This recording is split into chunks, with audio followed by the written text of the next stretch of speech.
Okay, y'all, I don't even know how to start this because I filmed this video a few months ago, actually, and my video was ideas to get off your phone, ideas of how to not be on your phone, but still do something, and then I was like, well, I wonder what makes us want to be on our phones so much, and so then I did a little research and a little more research, and then I took down some beautiful notes that I'm about to show you because they're just, watched a few videos. The Earth, see? Okay. A few months ago, I one night decided I wasn't going to be on my phone, and it was like 5 o'clock, and so then I went downstairs to make dinner, and I was like, this is fine, I'm doing great without my phone, and that's no TV or computer too, so that's like everything I have. And so I went to go make dinner, and then I went to go sit on the couch, and I was like, well, can't do anything here, can I? So then I went outside and ate. That's because it was warm out then, and I ate outside, which is crazy because my body was like, oh, you're doing great, and then I just went instinctively onto the couch. Like, I just knew. Anyway, that's when I got curious about why are we so much on our phones? Why are we addicted to our phones? So I don't know if this is going to make sense, but there's 7 billion people on Earth. Like, here's Earth, 7 billion people on it. 6 billion have a phone, which is almost all of the population except 1 billion. But 4 billion actually have running toilets near them.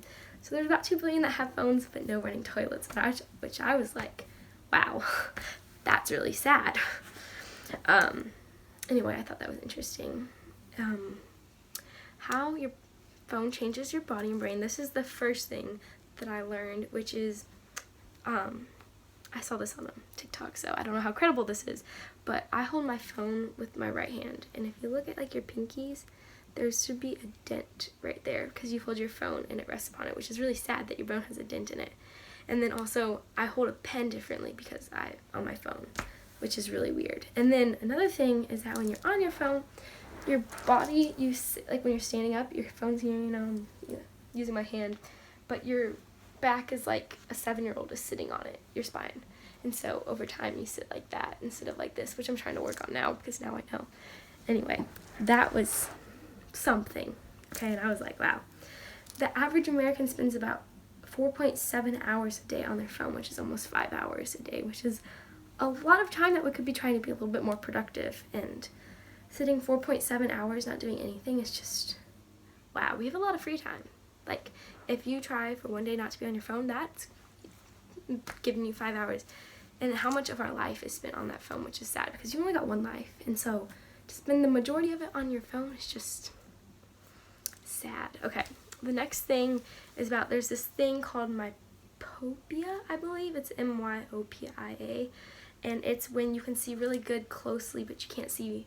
It gets very fuzzy far away, and about 1/4 of our country had it in 1970, but then today about half of our country actually has it, and 90% of Asia has this, which is almost all of their population can see really good close, but when they're driving isn't so well, which is half of our population, which is a lot of people that their eyesight's affected by their phone. Okay, on to the next part. Why can't we put our phones down? And this is what really interested me.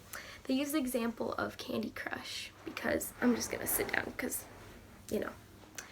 Candy Crush, and you can see my little drawing. It's so funny. Okay, anyway, Candy Crush is when you play a game. I don't know how it works, but you play the game to say, and then you achieve this goal or this reward that you're supposedly given, but it never actually comes. Like, you never actually get a reward from it, and you keep getting these fake goals, and it kind of can go through any app actually. Like Snapchat, you have streaks, but people keep wanting to get higher streaks, which is how many days, but it never actually adds up to anything, and it doesn't do anything for you, and there never is a reward. But you think there is, but there never is. And your brain actually releases dopamine when you hit that reward, which makes your body think that, oh, I did something, it felt productive.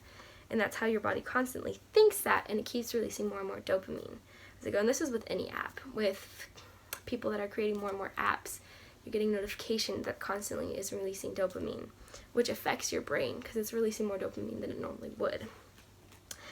Together, that kind of creates this loop that's called the compulsion loop. That is basically where in your brain it's the addicted side, how you can become addicted to things.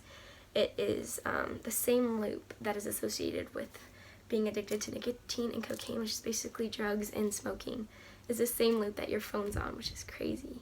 That your phone is attached to that, and we don't think of it as a harm, but it's very substantial when you think about it. How you can't get off your phone is because it's the same feeling as drugs and nicotine and all that jazz is, which is really bad. Like, you don't, that to me is just a red flag.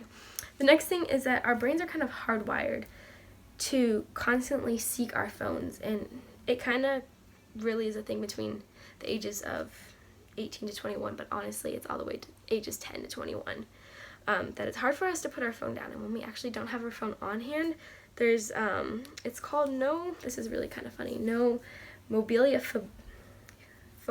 which is really kind of funny that it's a phobia that it brings out fear and anxiety without your phone, which is really bad. And just kind of sad that you can't have you have to have your phone on hand just because it's nature. It's what we're told, that's what we do. And it's so hard to put it down. And 93% of people get on their phones because they are bored and they aren't using it for socializing or anything productive. Now, I'm not saying that our phones are just awful and we shouldn't be on them, because you can check your finances, your medical, it's used for so many good things. Just moderation is very key. The next thing is that our brains, I'm just going to use my brain here, it's split up into two sides, and this is the gamma side, which is more of the mathematical, your brain is actually using, and this is the alpha side of your brain. And your alpha is more the fun, creative, more just space. It's not really in smartness or this is your smart side. This is just your fluff side, basically, of your brain. And when you are using your cell phone near your head, basically when you're on a cell phone call or FaceTime or something like that, the waves are really attracted to the alpha side of your brain, which makes that constantly being used. If your phone's on your body, it's creating those waves to go to the alpha side of your brain instead of using that gamma. And you're supposed to use this side of your brain more than this side because of that, which kind of affects your brain development a lot than our brains are actually designed for. Which goes on to the next thing, is that we always hear about how sleeping is kind of harder because we're on our phones and the blue light. Most people know that blue light it makes it harder to sleep, which is true. My neighbor just came, you see? I was like, Anyway, back to subject. That blue light makes it harder to sleep, which we all kind of know, and how we're suggested to put your phone away. Harvard suggests that you do it 2 to 3 hours prior to going to bed, which is a lot of time beforehand. Like, what are you supposed to do for 2 to 3 hours a night not being on your phone? That's hard. Anyway, the blue light is called circadian rhythms, which is basically kind of like melatonin. Being that blue light, even Apple created this thing, night mode, that turns it to more yellowish, but that doesn't get rid of the blue light. It just lowers the amount of blue light. It still gives you very much a significant amount to affect your sleeping. And this affects your melatonin and your rhythm of sleep, which basically melatonin is the ratio of deep sleep to light sleep your brain tells you need. And if you are on your phone prior to going to bed, you get more lighter sleep than you do heavier sleep, which over time it's raising the risk for diabetes, cancer, and obesity, which are all really bad things. And I'm thinking your attitude, like your life is affected by how much you're on your phone, and that light sleep compared to your deep sleep, it's just not good for your body, because your body needs that rest, that deep sleep. So even if you're sleeping the same amount of hours, you're not getting the same amount of rest your body needs. So being on your phone, that's what affects your deep to light sleep. So now that we talked about all that, I hear my sister. I shut my door because her music was really loud. Anyway, I'm going to tell you all tips to things you can do to get off your phone, and these are just general ideas too. If it's during the day, if you're just getting out of school, especially because Christmas time, you'll have those 2 weeks off of things to do to not be on your phone. These are just a random list of ideas. My first thing was you can paint or draw or do anything with that, creative. Build something. You can exercise, because that's always a great way to raise endorphins. Go to the gym, hang out with friends, as crazy as that sounds. I like to go in my hammock, even if it's kind of cold out, with blankets. It's really nice. You can always take a nap too. Like, if you don't have to be on your phone, take a nap, because that's something we can all do. The next thing is you can bake something, you can cook something, you can have a little me time, have a spa day, get dressed up, try on new outfits, do something that doesn't involve being on your phone.